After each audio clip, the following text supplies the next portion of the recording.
So this part of the video is going to be about the paperwork side of it, first of all. So when you first go in there, you are given a bunch of contacts, emails, telephone numbers of housing associations and whatnot that you need to apply for. Now, we were already through Link. We joined Link a few years before before our homelessness situation came to a head, and we were also on another couple of housing associations too, West Lothian Council and Almond Housing Association. So we were fortunate that was already in the system. It just had to be amended to say that we were now where we were at and the situation updated. So the paperwork side of it was we got told you go into these all the time, and that your housing your appointed support worker will contact people on your behalf to verify that you are indeed in a homelessness unit and why, and that you are unintentionally homeless and it's been deemed that you're unintentionally homeless, so that they have all your paperwork up to date. So that was all done, and my support worker was great and made sure that if people asked any questions about those things, she was able to, and my partner's support worker was able to verify anything needed to be verified on their end. So that was done. So what they do is your support worker tries to see you at least once a week, to go over how you're doing, how you're feeling, if there's anything they can do to help support you. If you apply for any or bid in any properties, they'll even be willing to go with you if you want support, particularly if you're on your own or if you need to get help to get there so that you can view the place. So that was very helpful. And all the paperwork side of things was filled in immediately within a week of being there. All the paperwork side was done. So I'd been told that there's some people that had been in that unit for a year odd and they hadn't filled out one single piece of paperwork, whether that being that they knew that if they eventually got offered somewhere they wouldn't be able to afford it, and so they were dragging their heels with filling anything in because they knew that while they were there they had a roof over their head, food and support, which is understandable if you're in a particular situation. However, my partner and I wanted to be out of there as soon as humanly possible because it was not good for myself or his physical or mental health. So we made sure that we were on the ball with the paperwork, on the ball with, constantly searching every time properties were coming up. New properties were going on a different house association websites once a week or once every couple of weeks or whatever it was, and every time that happened I'd go and look. So I applied for a few, were unsuccessful, and then I finally was successful with somewhere, but I'll go into that in a different part of this video. So the second part of this video I wanted to talk about was the units themselves. Number one, these places are not geared up for any additional needs at all. They do not suit people with mental health problems. If you've got depression or you have any type of mental health problem where your mood's low, I think it's absolute insanity putting anybody with any of those particular needs into a unit that we were in, because if your mood's not low when you are going through the door, but once you've been there for a while, it does affect you, it does impact you, definitely. So the way the properties are laid out, and because you can't personalise them really at all, you can put pictures up with blue tack or stuff like that, but you're not allowed to personalise them. I mean, I didn't know that, and then I was looking on Facebook Marketplace and some groups where people had been in the situation that we were in, and had got their own place and were saying, yeah, that place doesn't allow this, it doesn't allow that, you can't do this and you can't do that, which we hadn't been really told. So you can't personalise it. All you can do is put some posters up or pictures up. You can't, have a lot of your own stuff in there. Like, you can't take, if you've been made homeless, you can't take all your belongings and take them in there. They'll only allow so much of your personal stuff in there. Whether people did do that or not, or adhere to that, I don't know, because I didn't see other people's place. But that's what we were told, and it was made quite clear to us about certain things. You can't have animals in there either, pets, unless it's I think it's in really extreme situations. At the time we had a cat, and our cat had to live with my son because they would not allow us to take him there. I don't think he would have coped with it anyway, but my son had him at his place. I'll go into his situation in a minute. So that meant that we were without our fur baby the whole time we were there too, which was not nice. Anyway, so you could, if you go into somewhere like that and you have got mental health problems, any needs that mean that your mood can easily drop. I think purposely putting an individual or people into a unit like that, if you know that might be on the cards, is really unprofessional and quite dangerous. So yeah, I mean, the prize example of that is there's posters with pictures stuck on the wall and the landings to tell you what to do if you find somebody, like lying there or something.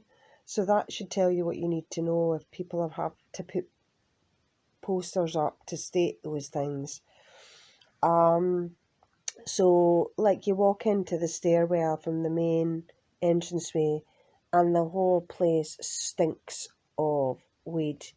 What people do in their own homes is up to them, but when it comes down to a whole tower block being stunk out by the stuff, or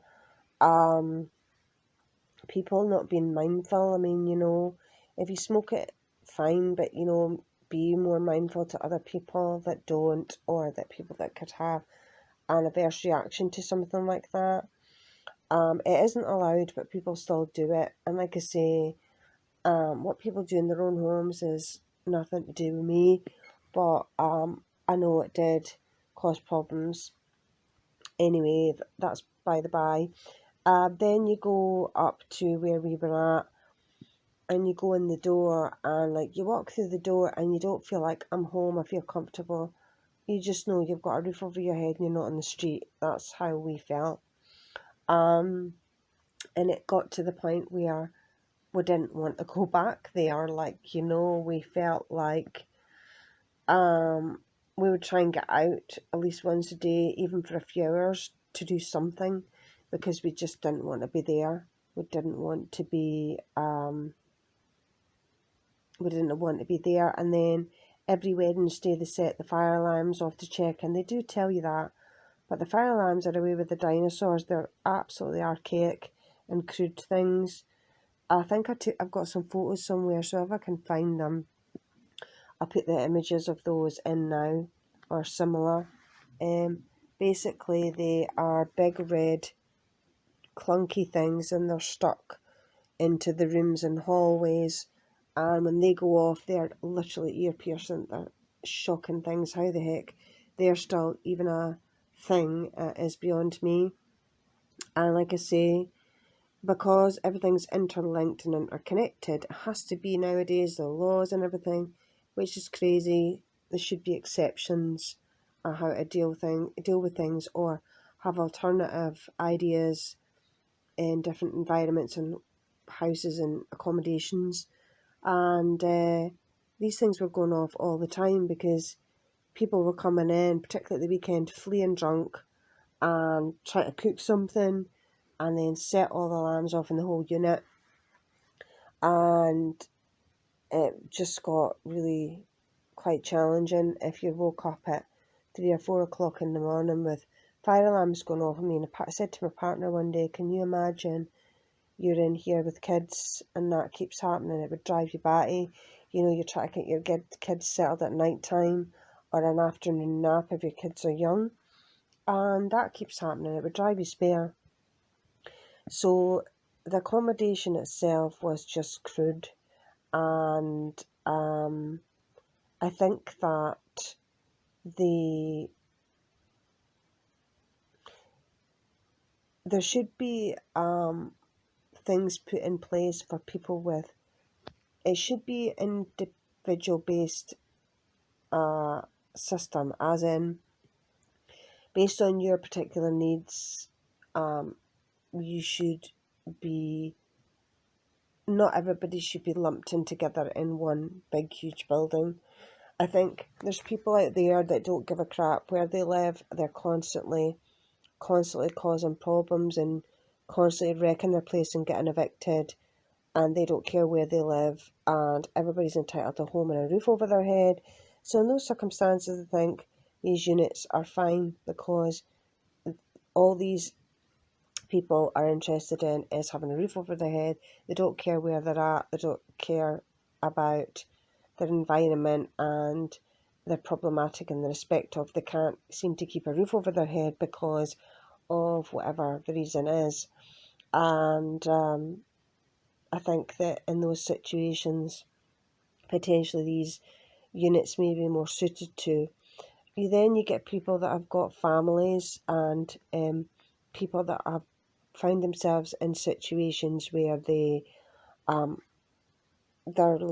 private landlord's evicting them because they want to sell the house or upgrade the property, and they want to get them out of there because they want to upgrade the property and a bunch of other things.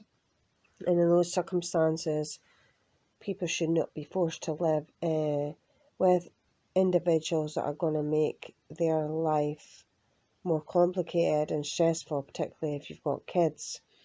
I think that these units are not suitable for kids, particularly younger kids. They told us once, the council, that where they can, they try to prevent people with kids ending up in units. Well, there was kids in that unit because I've seen a few of them, and there was a couple of units where people had more than one kid. And to be honest with you, I just think it's unacceptable that kids are being subjected to have to live in these type of environments, because it has a knock-on effect on you. When you're young, you are very highly affected by what's going on about you, your environment, what you're picking up, seeing, hearing, smelling, feeling every day. And if you're in an environment like that, and they tell you, even if you're bidding on places, or you're waiting on the council to offer you somewhere. I know there was an individual in there for 18 months. I mean, that's crazy, you know? So, with that taken into consideration, I also think that if people have got a history of mental health, whatever the reason is, particularly high-risk individuals that have really complicated mental health backgrounds, they should not be put into a unit like that, because the very first thing that they're going to feel is down in the dumps, basically, because they're just not very nice places to be in. Don't get me wrong, I appreciate the fact that there was a roof over our head, but at the same time, if you're in a place like that for any length of time, if you do not already have mental health problems, I think there's quite a high chance that you're going to develop some kind of a mental health problem during or thereafter, because they don't help. It's just almost like when you're in that circumstance, that you kind of having to leave your pride at the door.